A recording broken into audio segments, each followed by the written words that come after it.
All right. Good morning, everybody. We're gonna do some Firearms Friday this morning, and then I am gonna be working. Oh, and I see Fee said I think he's getting set up. Yep. All right. Here we go.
And good morning.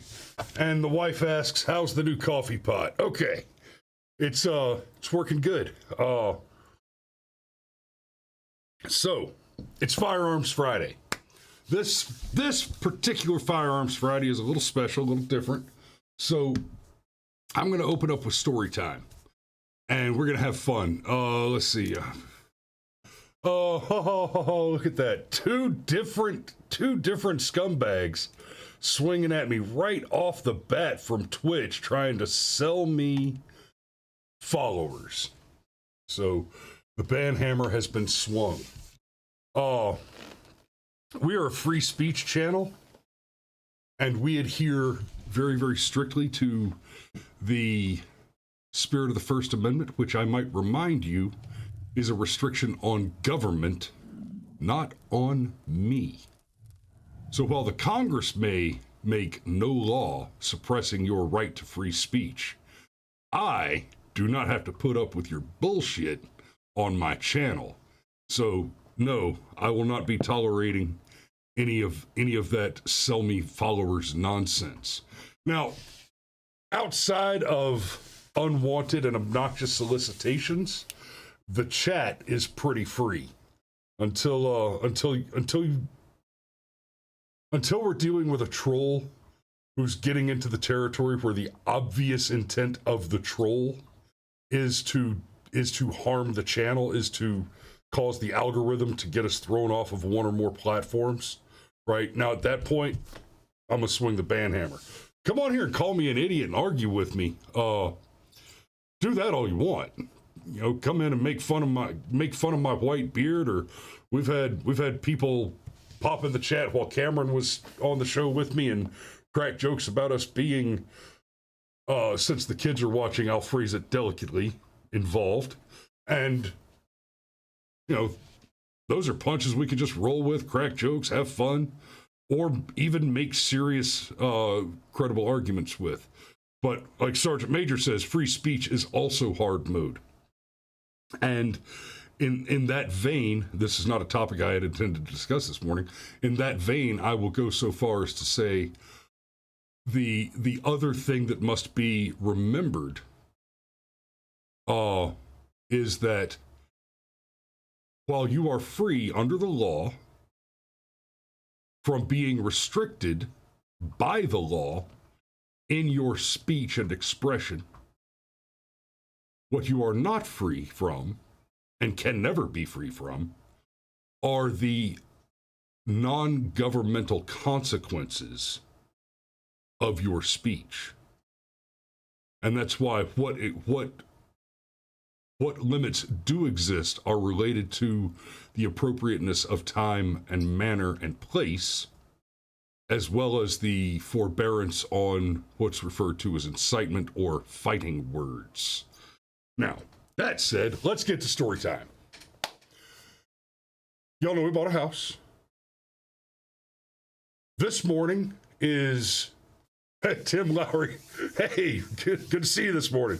This morning is the very last time I will be broadcasting the show from the old homestead, from the studio in the basement. I've enjoyed this space. It's been an excellent space. I'm moving into, so the new house is not only in a town I'm not going to mention out loud on the show probably, but in one that is, I love it. One of the things I love most about the new place is people ask me, people who I'm comfortable with sharing the information with personally, so where are you moving to? And I say the name of the town, and they all say, where? And I immediately reply, exactly. So, moving to the new homestead, oh yeah, hey, by the way, yeah, Tim, I saw that you and Rhonda just bought a new house too. Congratulations. We'll have to do some prisoner exchange. Y'all visit us, we'll visit y'all. Maybe get some cakes and whiskeys involved. But yeah, the new place has a nice outbuilding that is not quite as big as the space that I'm using currently, but it's big enough to set up the functional editing studio part, and that will serve for now until I build the actual studio, and that's going to be freaking awesome. So I will not make any promises today that we'll be back live on Monday, but I should be back to the regular schedule, if not by the end of next week, then by the beginning of the following.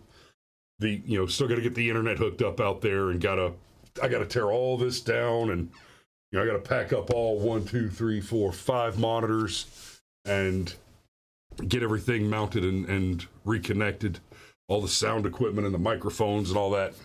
So I don't know how long that's going to take. I don't expect it to take a week.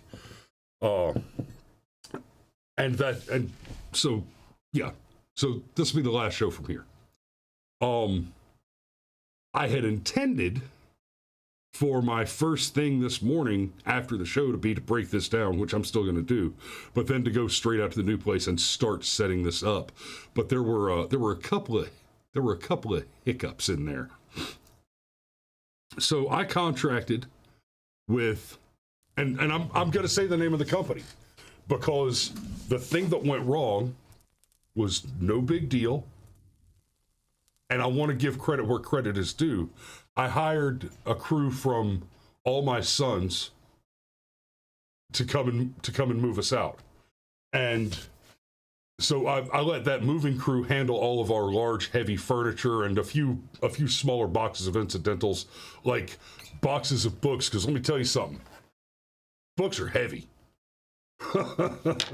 Anyway, so they came out, and buddy, these guys, it was a 3-man crew.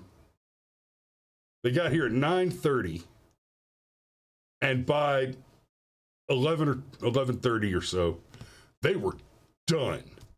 Every stick of furniture out of the house. But the driver made a mistake. And I understand his reasoning. And when he said he was going to do the thing that he did, I even said, I don't think I'd risk it, brother. And he said, yeah, that Georgia red clay is tough, but no, I got this.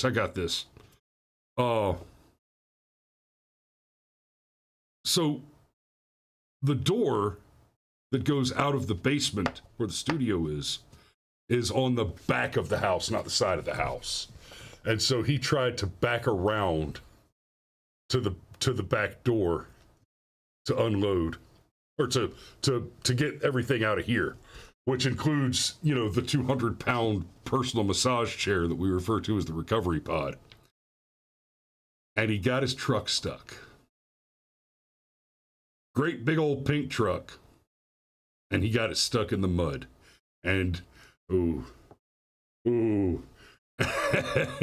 And they tore the grass up pretty bad back there trying to get it loose, and they could not. And so they had to call for help, get a tow truck out here. And so I spent the better part of my day just kind of sitting in the driveway and folding chairs. Ordered pizza, I fed the guys. You know, had a couple of beers with them. Sat around smoking cigarettes and bullshitting for from about noon, I think is when they actually called for help, until the tow truck finally got here at almost 1700. That's 5 o'clock for those of you that missed the party. And yeah, that ate up my day. And so the plan yesterday was they were going to come here, get the shit, take all my furniture to the new house, and then I was going to be down there and I was going to sleep in my bed in my new house. And instead I had to go to Target last night and buy an air mattress and sleep on the floor here, because I have to be here today because I'm getting pods delivered from U-Haul, so I got to be here to receive those deliveries. It's been an adventure, and I am probably going to do some videos, and I haven't decided yet on whether or not to start a new channel for some of these. But there are some things that I want to cover. In part to be critical of the American education system, and in part to fill in some of those gaps, because as much as I'm kind of humiliated by the fact this is the first time I bought a house, right? I'm a little over 40 years old. I'm 43. This is the first time I've purchased a home. I've rented, right? I rented until I was 25 with a crew of close friends, and then I enlisted in the Army, and I lived in barracks for several years, and then the wife and I were stationed in Hawaii together, and white people can't buy land in Hawaii, so we rented for the 4 years we were there, and then we got this place, and we've been here for almost 10 years. And so, now I'm a grown-ass man going through all this, and y'all, funny story, some of you guys know this. When I was in my early 20s, I took a short break from industrial construction work and electrical work, and spent a little over a year doing title law, doing title research, real estate law. I'd contract with a lawyer, and I'd go and pull the particulars and write a professional analytic statement about the surety and color of a title. And it was good money. And frankly, the only reason I got out of that is I got sideways with some crooked lawyers. And after they went to jail, I just kind of said, you know what? I think I'm gonna go get dirty and make some clean money, and went back to electrical for the Army.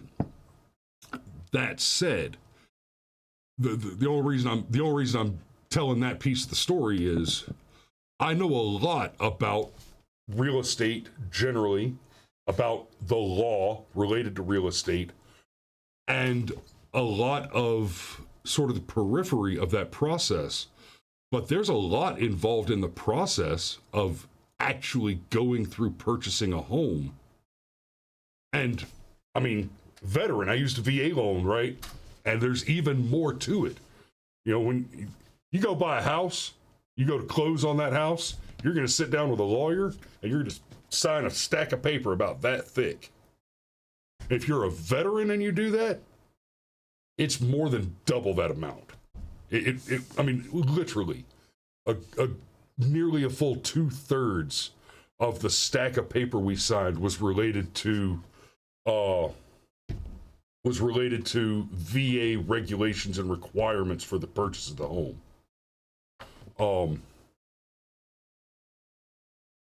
So that was an adventure.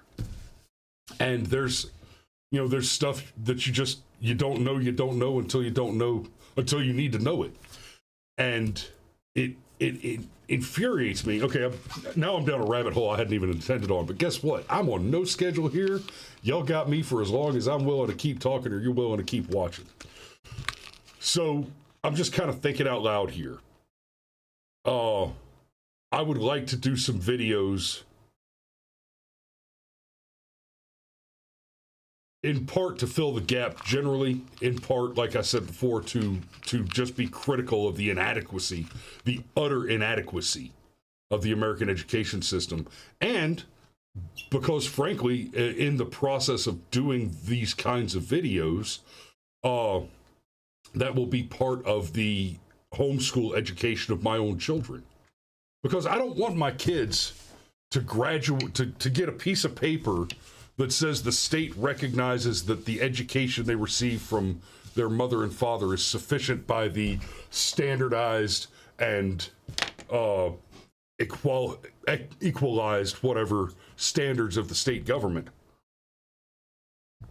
and then find themselves trying to balance a checkbook and wondering why they spent so much time on trigonometry. Right?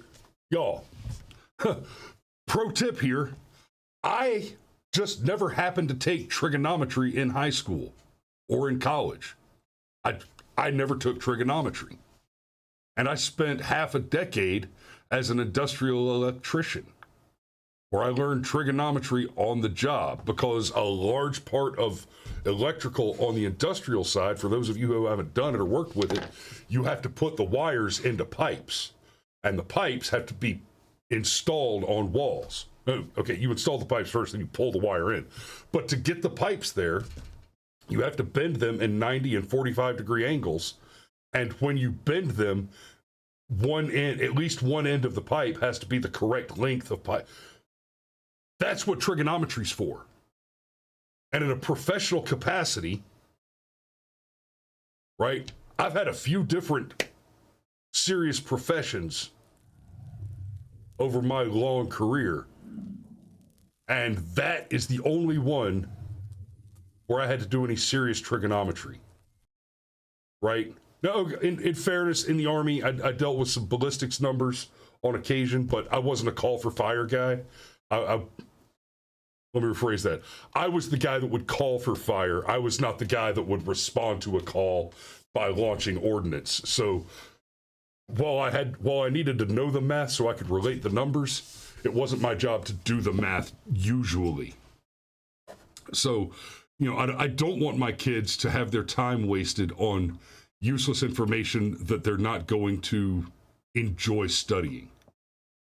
Now, if they want to get smart as anybody on useless information because they enjoy that particular piece, go for it. There's a profession out there.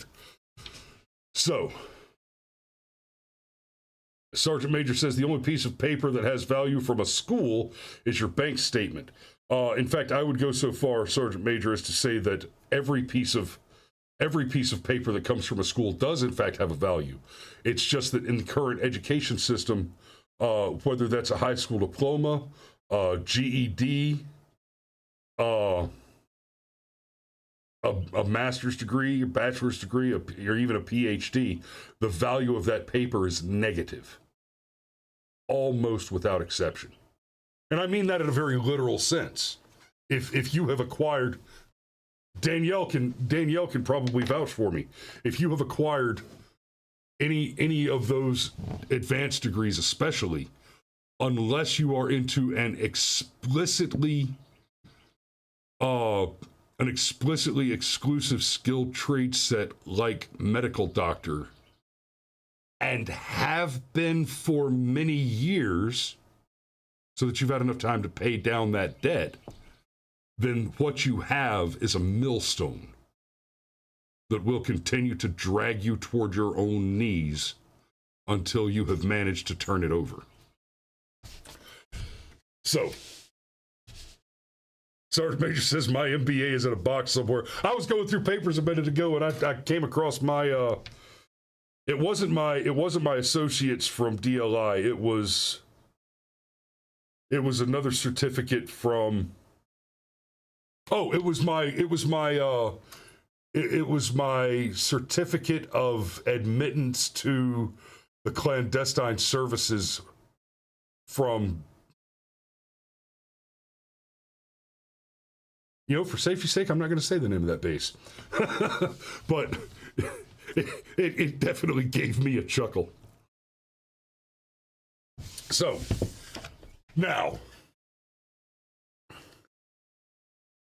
Yeah, see, Danny says, unfortunately, yes, you're right. They cost more than you're worth in the job market. See, and yeah, like I said, even if you're a doctor or a lawyer, right, or whatever, even if you've got you've got a degree that is the sort of degree that is a serious and reasonably legitimate bar to entry, right? I've made the argument against licenses before, but some statement of veracity related to your educational attainment for a profession where if you're going to cut me open to repair my organs, I want to have full faith and confidence that you have experience and education in the competency of the accomplishment of that task, right? That's awesome. But even as a lawyer or a doctor, when you first get out of that school, you're likely 10 years away from being free of the debt, the crippling debt that you're going to have to pay off to get rid of that millstone. Sergeant Major says Steve's wife got a degree that made money. Did she get it without any debt? Did she have it paid off when she left the school? And make no mistake, I am not and never will suggest that education should be free. Because like anything of value, it cannot be made free. It's not possible. The cost is incurred somewhere. So now let's do a DGU. Only 5 minutes left in the normal show, but y'all, I'm here for you. So I'm gonna go over at least long enough to get 3 or 4 of these in. And remember, I've only seen the headlines so far. That's how this game is played. 13-year-old girl injured in Southside shooting was trying to steal a car, say Chicago police.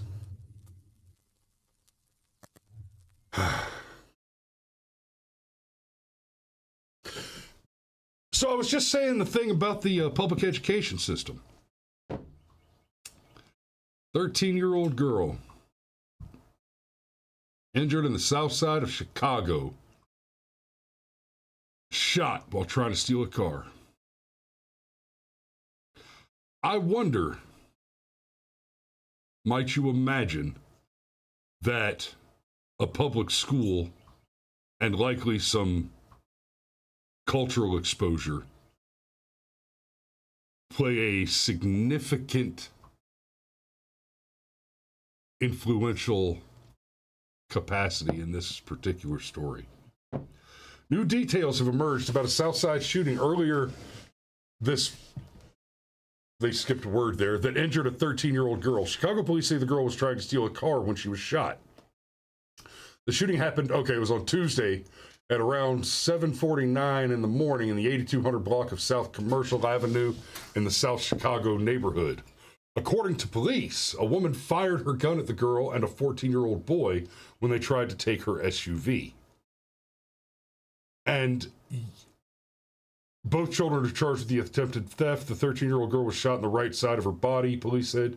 She was taken to a hospital in stable condition. Okay, so it looks like nobody died. And okay, so you got a 14-year-old boy and a 13-year-old girl. And in all fairness to the woman that shot at them, I don't particularly care what age a person is stealing the property. You have made a bad choice. You have chosen to forfeit your safety. Yeah. When you talk about a 13, 14-year-old kid making such a choice, now obviously we're talking about Grand Theft Auto here. I strongly doubt that the pair of them would have been charged as adults. They'd be charged as minors. They have been charged. It doesn't say, but I can almost 100% guarantee you they've been charged as minors, and that might come with some flavor of juvenile detention, probation, community service, or any general combination thereof. They're going to be charged as minors, especially 13 to 14, right? But that doesn't change how it doesn't change the nature of what they're doing. And the other thing that's worth noting, 13 and 14-year-olds,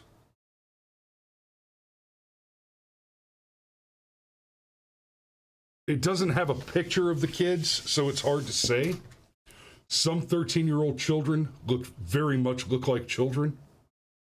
But let's be fair, I've got a 13-year-old daughter who's 6'2". And I would not be overly offended by somebody mistaking her for being an adult. It would be a reasonable mistake to make. She's tall and very mature for her age, and wears, she had a conservative haircut. She could easily be mistaken for an adult. And hey, statute of limitations.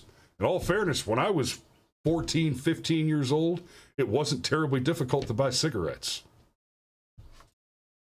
Not for me, because I was over 6 feet tall and, I kind of sound like this. So, the woman could easily have mistaken the pair of them for young adults and not children. And that's very unfortunate. So real quick, my buddy Matty Parks just joined us, and I might not normally take time out after having already looked through to say good morning, but Matt, you missed the story earlier. And because it's you and you in particular, I want to repeat just a piece of what I was talking about earlier. But let me just real quick say, Fish and Golf, you had first blood, and I appreciate you being with us this morning. Good morning. And then my lovely lady, my hot young wife, Felicia, has joined us, and our good buddy Megan's with us. Good morning, ladies. Love to see you. Cindy D has been a pretty reliable viewer for some time now. I think I want to say at least 4 or 5 months now. I've seen your name probably 3 out of 5 shows a week, Cindy, and I very seriously appreciate the follow. His Majesty, of course, joins us as well. Good morning, Your Majesty. And while they are not in the comments, I'm told that my children are watching. Tim, I've already mentioned you, and Danielle said good morning to you, Sunshine. Love you too. So good to see all you guys this morning. And Matt, the thing I want to tell you in particular is, without mentioning the names of particular locations, I was at the top of the show. I was talking about the wife and I just bought a house.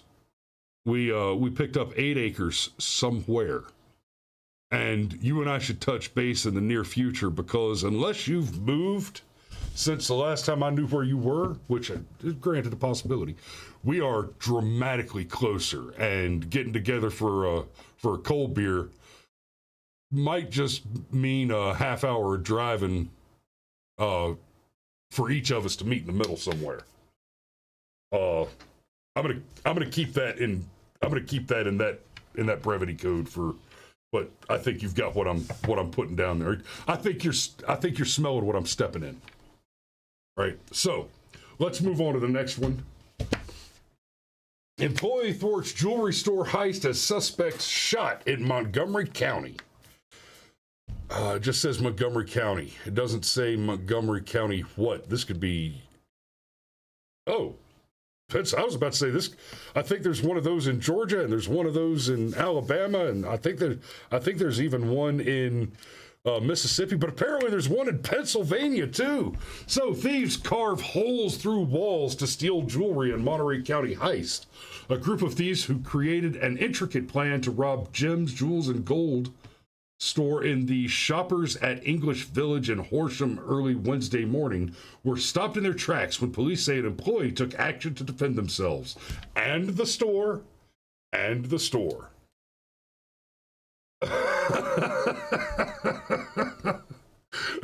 Sergeant Major says he has me triangulated. All right, listen here, old man. Let me explain you something about complex modern communications. We don't crawl with wire spools anymore. We're out of that business. A group of jewelry thieves were stopped in their tracks when an employee took action. I hate it when they do this. They repeat the headline. Officers were called to the Gems, Jewels, and Gold store at the Shoppers at English Village in Horsham early Wednesday morning. Police say a gun was discharged after an employee interrupted the would-be burglary around 5 a.m. Inside the store, they found a suspect suffering from a gunshot wound to the arm. He is being treated for non-life-threatening injuries.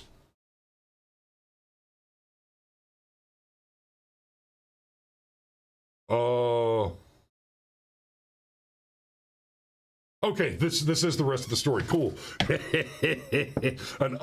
So Fox 29 was live on the scene as police investigated the scene with guns drawn, using a fire truck ladder to climb up the store's roof. An unknown number of additional suspects are still being sought, but police say there is no threat to the public. The thieves broke in by picking Massage Envy's front door lock, cutting a human-sized hole in the wax shop, then cutting another hole, leading them to the jewelry store's safe room. Okay, so I gather there are 3 stores involved here.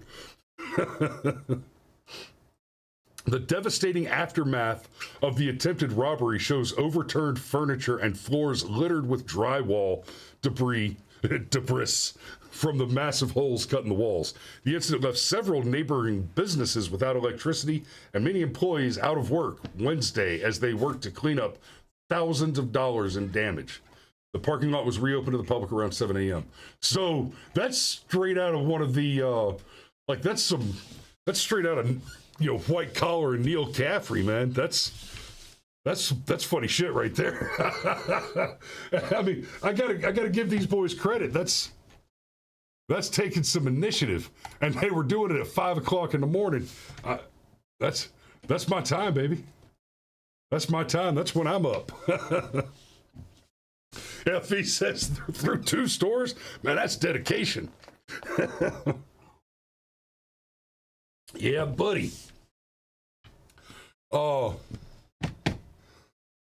Yeah, Parks. I'll have to. I see your comment. Can't wait. Good news, buddy. Can't wait. Been too long. I'm not sure if you and I have each other's phone numbers anymore. So I'll try to reach out to you on Facebook or something and make sure that we've both got current contact information right after the show this morning. Yeah. Call my favorite Ninja Turtle.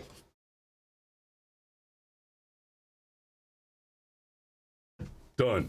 All right. So, next story. Okay. These are a little shorter than I usually like the stories to be. Good story, though. One like that, breaking through 2 stores, that kind of dedication, you almost root for him. You almost want him to get away with it. It's like, man, I'm proud of you, boys. You're doing something with yourself. You could have just been shitheels and gone and tried to knock over a liquor store with a shotgun, but no, you put in work. You made a plan. You followed through. You got shot because it was a stupid plan, but it was interesting. Sheriff, juvenile that killed man in Lancaster County will not face charges. Oh dear. Lancaster, South Carolina, the Lancaster County Sheriff's Office is investigating a deadly shooting that claimed the life of a 29-year-old male. The Sheriff's Office stated that on Thursday, May 2nd, around 6:40 p.m., they responded to a reported shooting in the 1600 block of Hillcrest Avenue. When deputies arrived on the scene, they found a 29-year-old male on the ground next to a Chevrolet Avalanche, suffering from a gunshot wound. Deputies attempted to render aid, and when Lancaster County Emergency Medical Services personnel arrived, they pronounced him dead. Ooh, ooh, ooh, ooh, ooh. Oh! Well, that was weird. Well, let's try that again. I don't like a delayed DRT. Get it! Get it! There we go. Dead right there. Officials state that they obtained a search warrant and the property was searched and evidence was collected. The sheriff's office stated that when they first arrived on scene, there was a 31-year-old male and a 14-year-old juvenile near the truck. The 31-year-old owned the Avalanche and is a friend of the juvenile. Deputies stated that both were cooperative, and the juvenile stated that he was the one who fired shots at the 29-year-old. During their investigation, it was revealed that the 29-year-old lived behind the juvenile and came on the property uninvited several times. Thursday, causing issues. The final time he was there, he assaulted the juvenile's brother, who was also a minor. I'd like to know, just for the sake of interest, the nature of the assault and the age of the other minor. But you got no business picking on kids. Officials stated the 29-year-old had a knife and ran at the juvenile. No, that's enough. I mean, you're a grown-ass man, and you're going to go running at a kid with a knife.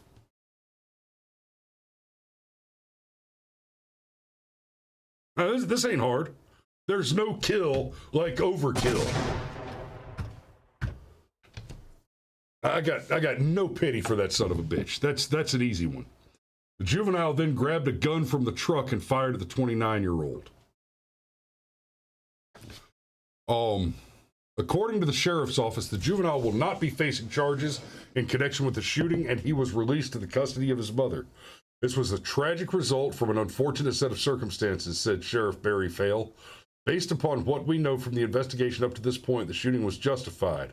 The investigation is continuing, and we are following up on additional information. We will also look at the autopsy report, the results of forensic testing on the evidence collected. We'll take appropriate action if any information we develop changes our initial assessment of this incident. I would be absolutely shocked if you told me that there wasn't meth involved. Not just drugs, but specifically meth, right? We're in South Carolina. The story is we're not. And meth is a big enough problem that there's a documentary filmmaker that's making a film. You know what? I haven't heard anything about it recently. I don't know if it already came out or not. But there's a guy making a film about the methamphetamine problem in the South. And I don't know if it's been released yet, but the film is called, okay, it looks like it's not out yet. The film is called Dixie Crystal, which I thought was a really cute title. But a film called Dixie Crystal about the meth epidemic in the South. And I'd be amazed. You got a 29-year-old guy assaulting children. To me, that screams meth. And I'm not saying that just doing meth means that you should die for it. But if you've been doing meth and it's turned you mentally, psychologically into the sort of person that attacks children with knives, then I don't need you. Many of you have probably heard me say this before. I know Parks has heard me say it before because we were in Afghanistan together.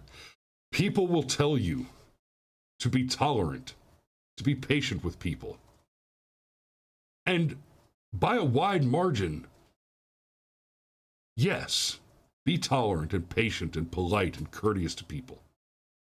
It profits you nothing, normally, even to be rude. But they'll say it takes all kinds. And I'm here to tell you, from personal experience, having eliminated some of the kinds that we don't need, that there are people out there that we really don't need. In fact, we need to not have them at all. Now, that is in no way an injunction for you to go and do harm to another person under normal circumstances. To be very clear, when I talk about eliminating the kinds we don't need, I'm talking about terrorists in an active war zone, as far as my personal experience goes. terrorists in an active war zone doing awful things to children. We did not need those people. And in case you were worried, they're not there anymore. Right? Our normal SOP was to capture if possible so that we could interrogate, because as much as we like the idea that a dead terrorist is a good terrorist, right? Dead terrorists can't blow up buildings. As much as that's true, it's also true that dead terrorists can't snitch on their organization and lead to more dead terrorists. You got to at least ask them some questions first, right? If you shoot first and ask later, then you only get to kill the one bad guy. And that's just not that. I mean, come on. That's not even good enough for coffee. Coffee is for closers. So, and 29-year-olds that will take a knife to their neighbor's kids. That is correct, dear. We don't need those kinds either. So I got no pity for this guy. No sympathy. Let's do one more. I'm gonna actually skip the next one that I had up because it's a short one and it looks boring. Yeah, it's short and uninteresting. But this one, okay. Before I switch over to the article view and show you guys this story, now that I'm looking at it, I've got three others pulled up, but this story's gonna be the end of the show because it brings up an issue that is worth talking about on Firearms Friday, and so we'll do that. And there's this is a pretty short story, but the characters involved make this one worth talking about. And I'm gonna have to make some claims and statements in the course of this story where I might have to pause and look something up to clarify or speak in technical generalities because of legal uncertainties. And I'll get to those in a second. Let me do the story, but we're going to close on this one and then do the safety brief. Amazon delivery driver shoots and kills a person with a gun in attempted carjacking, police say. Authorities in Ohio say an Amazon driver shot and killed an armed carjacker Saturday evening. WOIO reports the shooting happened near West 48th Street and Franklin Boulevard. Cleveland police said the Amazon driver was working in the area just after 4 p.m. when he was approached by a person with a gun. The Amazon worker told police that the person held them at gunpoint while trying to steal the vehicle. According to police, the situation turned into a carjacking with the armed suspect crashing the vehicle. Authorities said the Amazon driver ended up shooting the carjacker during the ordeal. That person was pronounced dead at the scene. Police did not release any further immediate information or identify the parties involved. The situation remains under investigation. Okay, so the first thing I want to address is the near total lack of information in this story. I'd like to know if this Amazon driver, so Amazon's got a few different types of deliveries, right? Because, Amazon has their own trucks where Amazon and an Amazon employee deliver packages. They also use FedEx,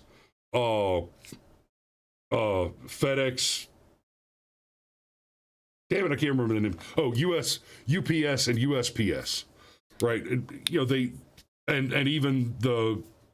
They use all kinds of different shipping things. And they also use, I don't know the name of the service, and frankly, I think there's more than one, but there's a setup that's kind of like Uber for Amazon, where you drive your personal vehicle, and you just say, oh, hey, I want to make a little money today. Load me up and I'll make deliveries. And, you've got the app and you go to the place and they put as many packages in your car as they can. And it's the small stuff like somebody ordered a same day delivery pack of coffee filters and you're going to drop those on, you run the route. Well, in this story, I don't know if we're talking about the carjacker jumping on an Amazon truck, a box truck. It says Amazon delivery driver, so I'm assuming we're not talking about a FedEx, USPS, or UPS delivery driver. But it says, I don't know if we're talking about somebody trying to steal the Amazon truck or somebody trying to carjack one of the contracted drivers in their personal vehicle. And that would be worth knowing, especially for a story like this, because of the question of Amazon's company policies. And I don't know if Amazon has these. I would assume they do. So I'm going to see if I can look it up real quick. But most large employers like this forbid the keeping of, they forbid their employees to be armed while at work or on the job. Amazon company policy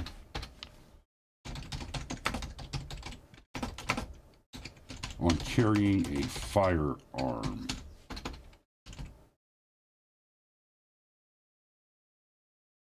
There we go. So I'm gonna pull this up real quick. This is on Reddit.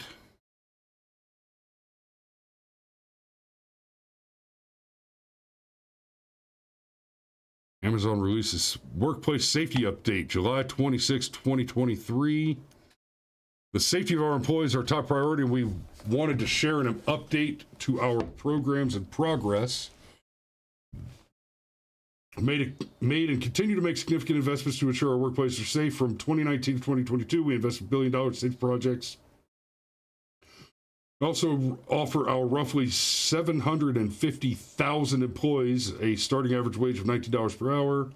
GEDs, high school diplomas. Reduced our recordable incident rate. Come on, where's the headline said this was going to talk about the gun policy. It does not.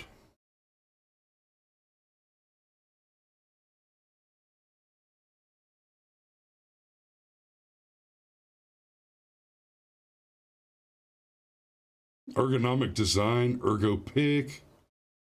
Oh, come on, guys. Hey, how y'all going to do this to me? Google failed. I would like to see Google fail faster.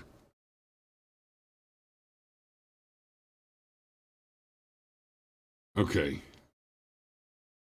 So anyway, it's reasonable to assume that Amazon is not a firearms friendly employer. Most, especially large employers, are not.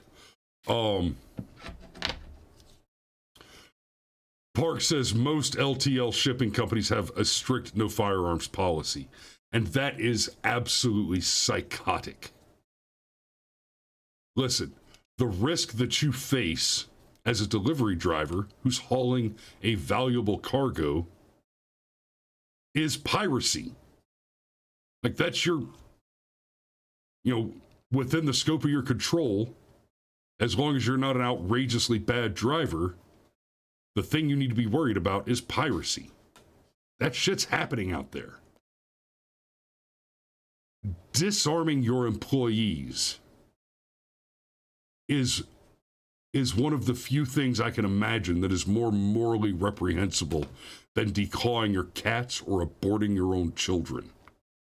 It's disgusting. And again, I don't know 100% what Amazon's policy is, but it is often the case, like Matt says, that they have a very strict no guns policy at most large employers.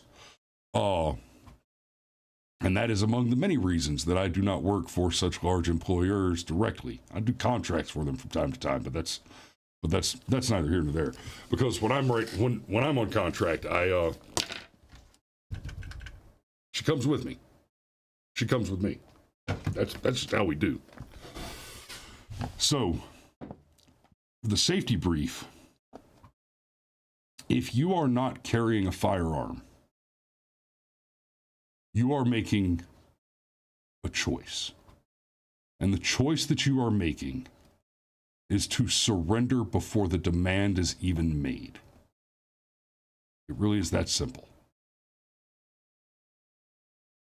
Most especially if you are a man, you are making the choice to abandon your divine obligation to do the good work of causing evils to end when confronted by them. You cannot be a good man, right? I'm going to go a little Jordan Peterson on you for a second. It is impossible to be a good man unless you are a dangerous man. A man who is incapable of causing great harm is not a good man. He is a harmless man. And the difference is staggering. A harmless man has no value. It is your obligation as a man, right? We expect women to have children. As a man who is necessarily a part of that relationship, you are expected, divinely mandated, ordinated, to cause sufficient harm that you can protect that valuable woman against the predations of a dangerous world, all while leaving the safety of the cave to go out into the wild and hunt the mammoth in order to provide for your mate and your issue. That is what you are for. If you think that you have accomplished something, let's say you have risen through the ranks and become, I don't know, the command sergeant major that's in charge of all the fucking recruiting for the southeast of the United States, right? Or you have climbed up and become the CEO of some corporation and made millions and millions of dollars and just had an amazing career. If you have done that in any capacity other than the career trajectory which you chose in order to provide for a family, then you have done nothing of value. You have failed to be a man. And that is your safety brief for this week. So we're going into the weekend. I'm about to be on the road and just, well, oh God, no, I'm suddenly remembering my long list of things that I have to do before I can get on the road. Baby, I'll see you after lunch. I love you. Y'all be safe out there. Don't drive drink. Don't fry bacon naked. And Matt, I'm going to see if I've got your number and try to give you a call in about 10, 15 minutes. Thanks for watching this morning, guys. We love you, and we will see you as soon as I can get all this shit put back together at the new place. Be good, guys. Take care.